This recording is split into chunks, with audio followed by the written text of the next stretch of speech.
I'm talking today about what you can do when you're operating on a bare bones budget when you're trying to start your brand or your business. And the number one thing I'm going to tell you is that there is power in being broke.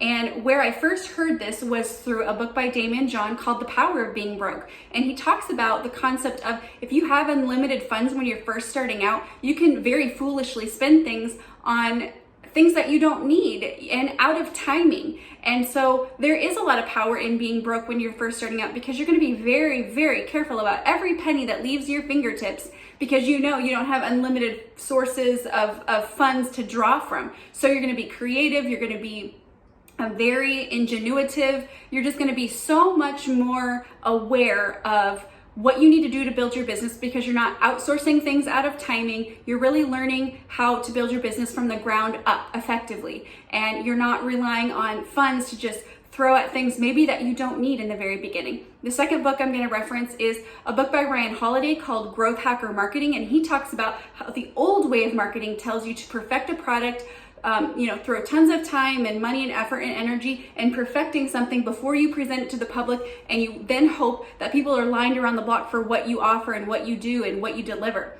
But the truth is, there's so much value in presenting something before it's perfected, so that you can get that feedback and that response on what exactly your audience is looking for. And I know I've talked about doing some prep work in the beginning, which is what you should do. You should learn about your ideal client and customer and get in their head. What are they really wanting? But part of that is not waiting to perfect your business or your service or your product, but just bringing in kind of like a pilot version of it, and then talking about it, bringing value, adding value online every day, and then getting that response and that feedback as your audience slowly grows and builds, rather than spending too much time, maybe in the end wasted time, perfecting something that maybe your audience is looking to be different anyway. Maybe they like your product, but they just want you to tweak it, and they won't buy it as it is. But if you take it from this angle or that angle, maybe that's more of what they're really wanting. But you wouldn't know that if you spend too much time perfecting something and then presenting it and hope that they love it and they are on board the way that you are.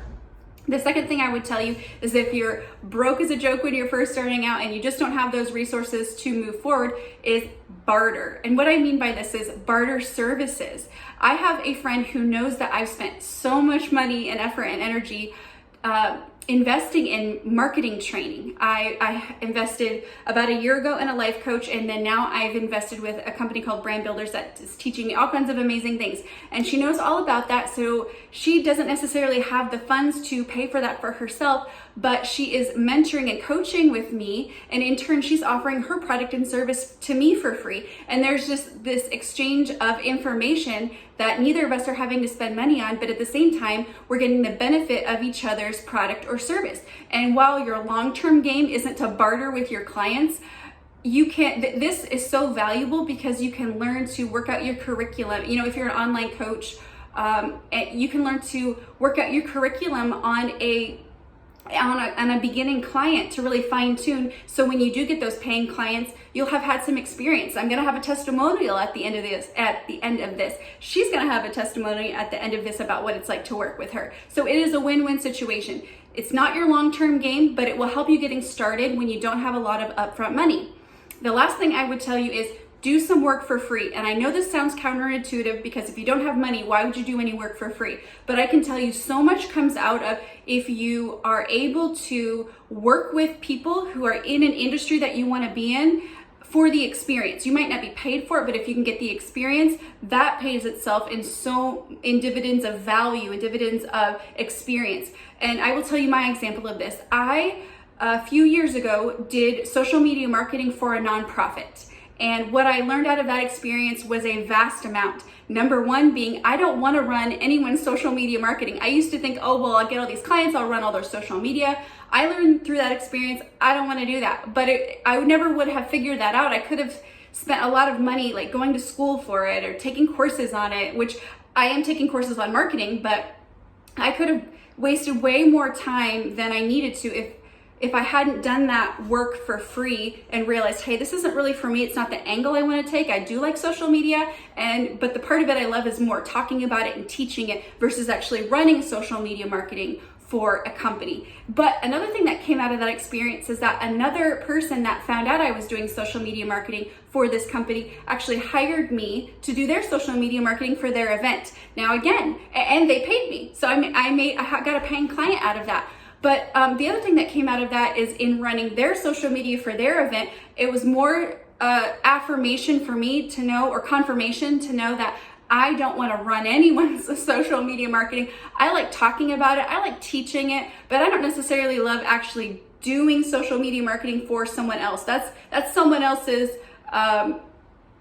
dream and goal, but it's not mine. Like, I will teach you all day long anything you want to know about social media marketing, but I just don't want to run yours for you. And so that is just some of my quick tips on what you can do when you're first starting out and you have no money and you're frustrated because you want to move forward, but you really feel limited by money. The last thing I would tell you is that there's Google University and YouTube University, and there's so many things you can learn to do online, and there's apps that you can buy for an inexpensive amount. There's ways to build your business without throwing a ton of money at it. So rather than be frustrated by a lack of money, I want to challenge you on your limiting belief that money is what's holding you back. Because in today's day and age, in 2020, which is when this video is being recorded, there is so much available to you for free. And so a lot of times what you need help with after you get all the information is really walking it out and implementing it.